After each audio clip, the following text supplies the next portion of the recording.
Hey, CityCast listeners, executive producer Sonia Cho Swanson here.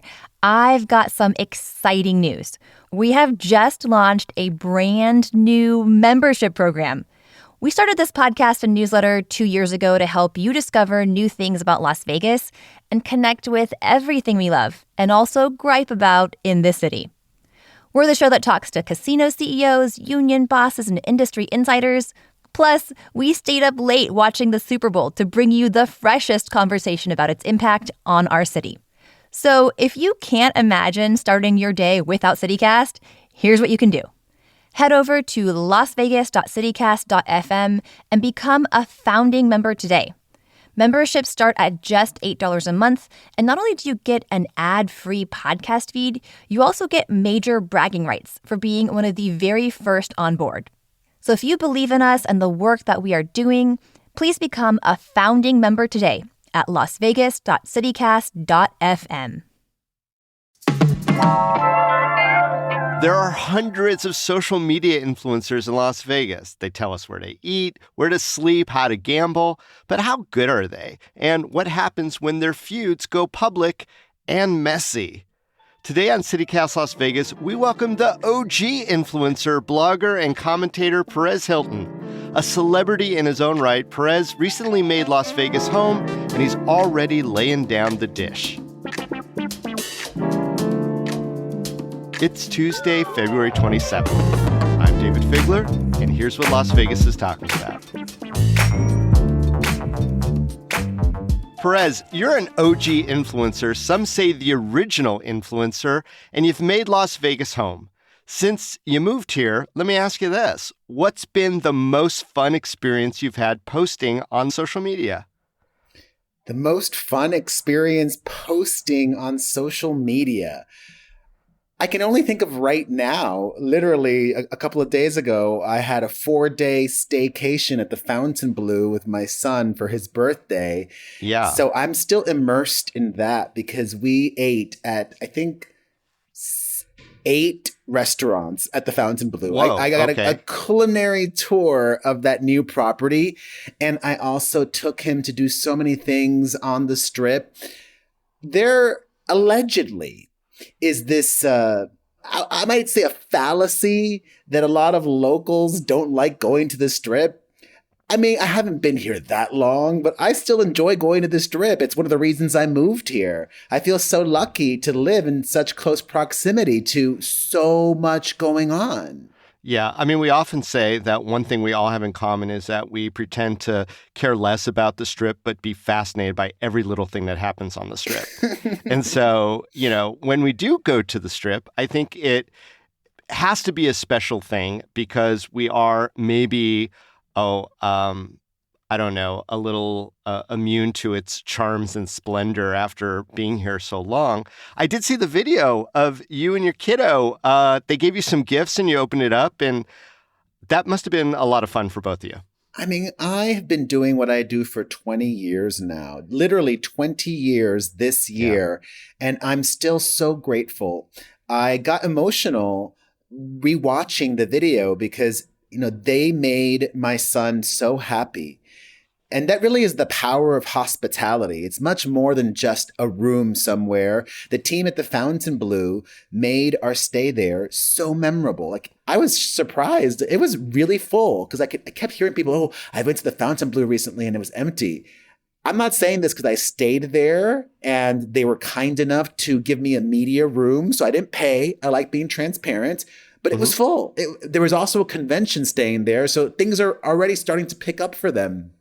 Well, you make a really good point, Perez. For good or sometimes for worse is when the influencers put a light on what's happening at the properties, they either course correct or they suffer the consequence of like really bad publicity. I'm thinking about the other day, you had shared a post on your Instagram from Radio Heather, who has been on our show before. She's great. And she showed us 2 sandwiches side by side, one from an influencer who was invited there to sample the sandwich, and one from a regular customer. they didn't look exactly the same. But her point was that the influencers often get an entirely different experience than other customers do. So what's an influencer supposed to do? Is this a warning that we should take recommendations from influencers with a grain of salt, or are we supposed to thank you all for, like shining the lights? I don't like that word influencer because I don't believe anybody has influence. I think we all have opportunity, but you're not going to force anyone to do something that they don't want to do. They need to have an inkling of desire there already, and you just push them over the edge. If I see somebody eating at a restaurant and it's cow tongue, I have zero desire to eat cow tongue, no matter how good you tell me it is. That's an example. I actually would eat cow tongue, but yeah. Well, if the cow tongue comes with a pretty bow and like gold leaf when you do it, and then the average person comes in and it's just a gray slab, that becomes disappointing. So do you all have a responsibility? Because more eyes are on you than the average person. Well, a few things. One, I've said this before. If I'm posting a restaurant or an experience on social media, I have been given that for free. Okay. Mm-hmm. And this is how I operate. A lot of people don't. If I had a totally terrible experience, I'm just not going to talk about it. I don't want to be responsible for hurting a business, even if the food isn't that good or the service wasn't as awesome as it could have been. And I'm very transparent about that. I don't think that means I'm deceitful or dishonest or anything like that. If I do say I liked something, I really liked it. And like, wow, thank God I got this experience gifted, and I can genuinely say that it was awesome. There's a local creator who's very popular nationwide. His name is Keith Lee. Oh, sure. He makes a very similar point that he wants to be treated just like everybody else. And on one hand, I respect that. But on the other hand, that's just not how things work. Places clamor to have him come because they think it could be their salvation. Yeah. So I guess, Perez, even those of us who don't follow influencers or don't want to call them influencers or don't feel that they're influence are still impacted overall by what these folks like yourself, like Keith Lee, are doing out there. Does that make this sort of the new advertising in a way for these places? No, I believe that everything matters. I believe that word of mouth is important. I believe that traditional media is important. I believe that signage on the storefront or on the street, I think it's collectively the total equation, the big picture. Yes, social media can be very impactful, especially if you have content that goes viral, but that could be a one and done situation.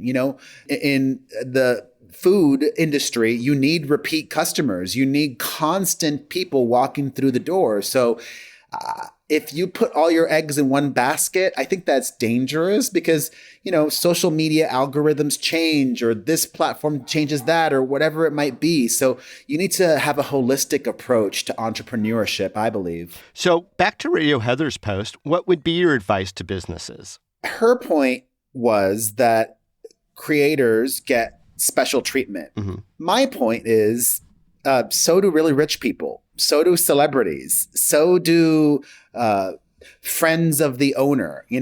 Special treatment for privileged folks has always existed.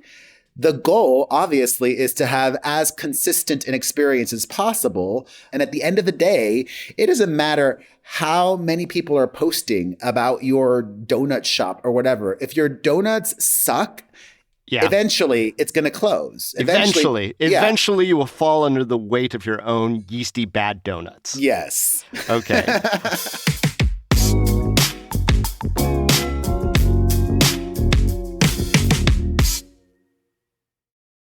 Let's switch gears for a sec. You've been following a long drama now, it seems, between, and I'm going to use the word because I think they all self-identify as influencers. So the long drama between the influencers, Vegas Starfish and Pauly C. What's that all about? Well, it's a really long story, but they used to work together. and they had a falling out. When Vegas Polly C was starting his influencer career, he paid Vegas Starfish to create content for him. And along the way, she alleges that there was a lot of unethical behavior on his part and has made a lot of allegations against him, which she detailed in a lengthy and receipts-filled YouTube video that's still up on Vegas Starfish's YouTube channel if you want to go watch that. Yeah, so, the two of them had this falling out, and it's been played out for a year now. Sometimes it gets weird and dark. And there was a video that Polly C posted that probably fits into both those categories. Can you maybe describe that one? Because you had posted that as well. Oh, you saw that. Yeah, unfortunately. I will have to say allegedly, because I don't know, but I'm an elder gentleman nearing 50 years old. I'll be 46 in March. And my educated guess is that he had been drinking. I'm going to... This is Polly C we're talking about. Yeah. I'm going to theorize that he was allegedly drunk and he was live streaming. And that's always a dangerous combination. Live streaming while drinking, not a good idea. Yeah. Somebody was... influencing under the influence. Yes, somebody was trying to get him. For some reason, one of his live viewers was nagging him, either wanting him to do this or daring him, or Polly C ended up in the bathroom at Circa and took his socks off and just started fondling and playing with his feet and in the toilet. And it was something.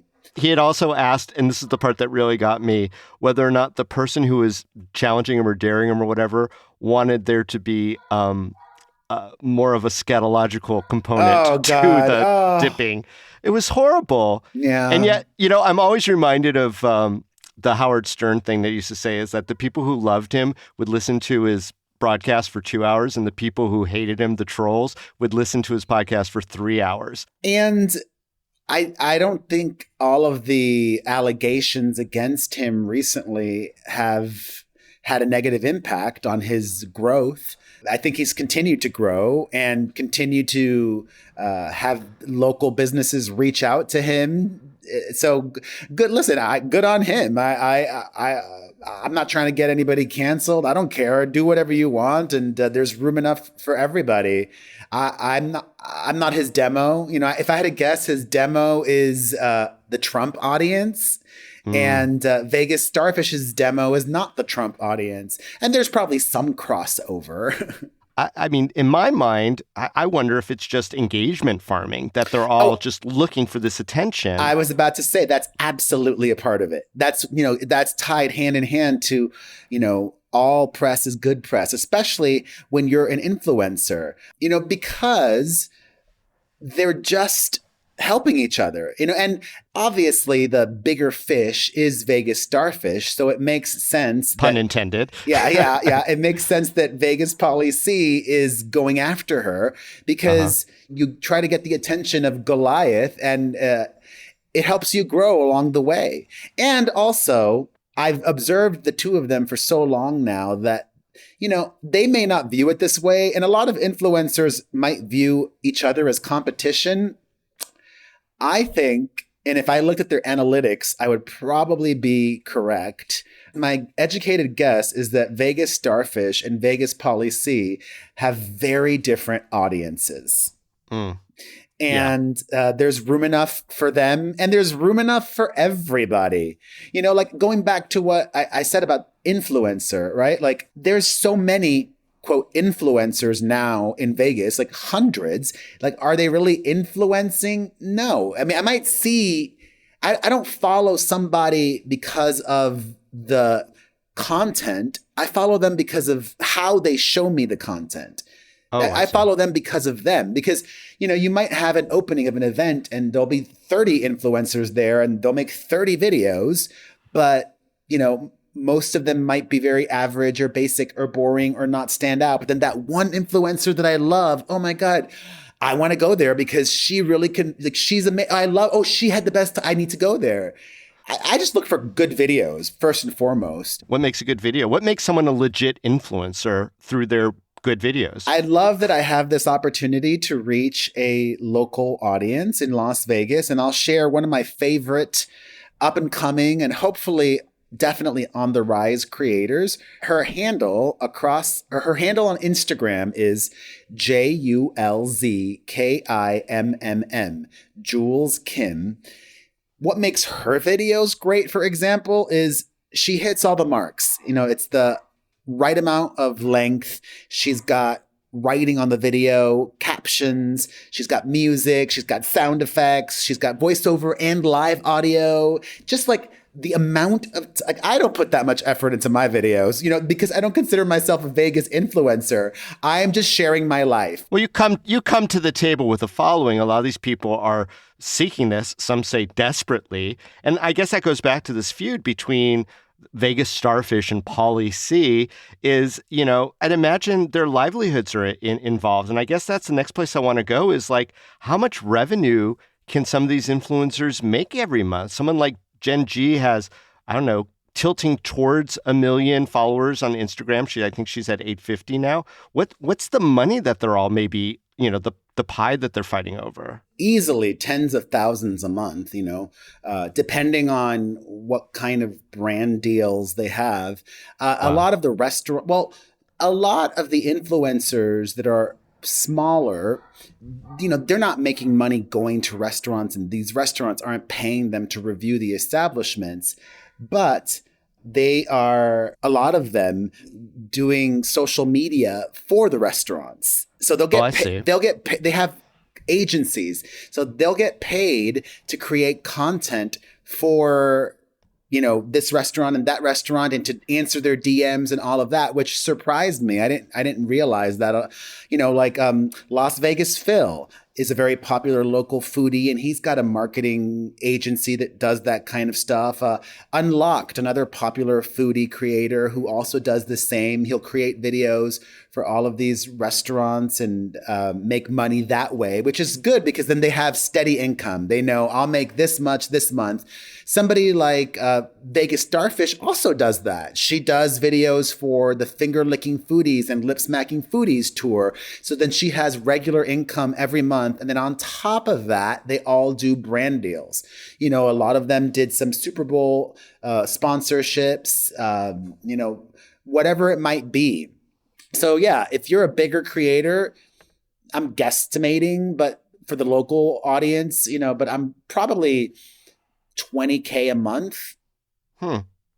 With all these slick videos and all these influencers, however they get to the end, the gold ring, putting out all this content, do you think that it's possible that they might be, I don't know, overhyping even Las Vegas? I mean, is there a downside of so much attention in such a slick and often very positive way?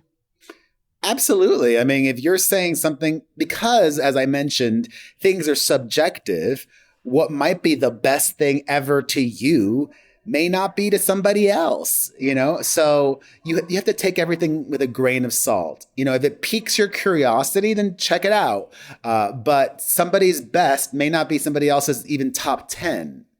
Right. And if at the end of the day it's shitty donuts, it's going to blow up. And I think that might be a cautionary tale for a lot of these companies that rely maybe too heavily on the influencers, In some of your recent videos, you've been talking about the concept of kindness. And I'm wondering if kindness, well, I don't want to even say because it's going to make me sound bad, but is kindness the new snark, like genuine and earnest approaches to things? I mean, Perez, how do we get to a better place in the social media influencer world? How do we find that kindness? That's tough because, it's survival of the fittest. A lot of them think, they are all allegedly in their minds just trying to go after the same money. And there's a lot of jealousy and insecurity at play. Whereas if you've been around long enough, you realize, there's a seat at the table for everybody. It's how you view the glass. Is it half empty or half full? I like to view it as half full. I don't know. How you make things better because as we saw recently, drama still works. It still gets clicks. Scandal is good for business. But what I appreciate from your videos is this earnest desire for more kindness in this space, in this influencer space. Why is that important to you, Perez? I've been doing what I do for 20 years now. And one of the things I love doing is helping other influencers or anybody really. Like I also help a lot of musicians giving feedback and my opinion. And I don't do this publicly. Like I do it behind the scenes.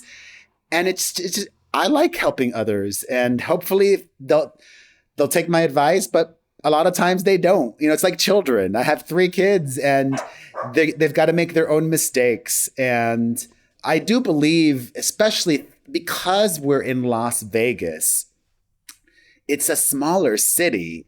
So it's better if everybody does get along because you're going to run into these people. And, I don't want ill will with anyone. Well said. Well, Perez Hilton, welcome to Las Vegas. You're officially a local now, and thanks for joining us here on CityCast Las Vegas. Thank you.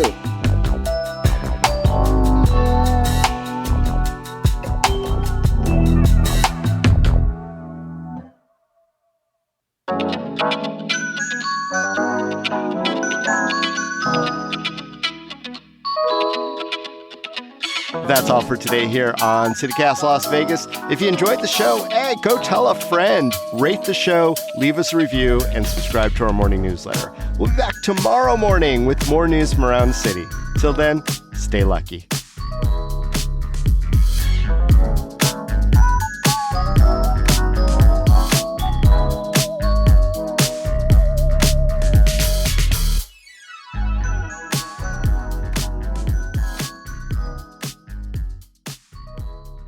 I believe all press is good press, even bad press.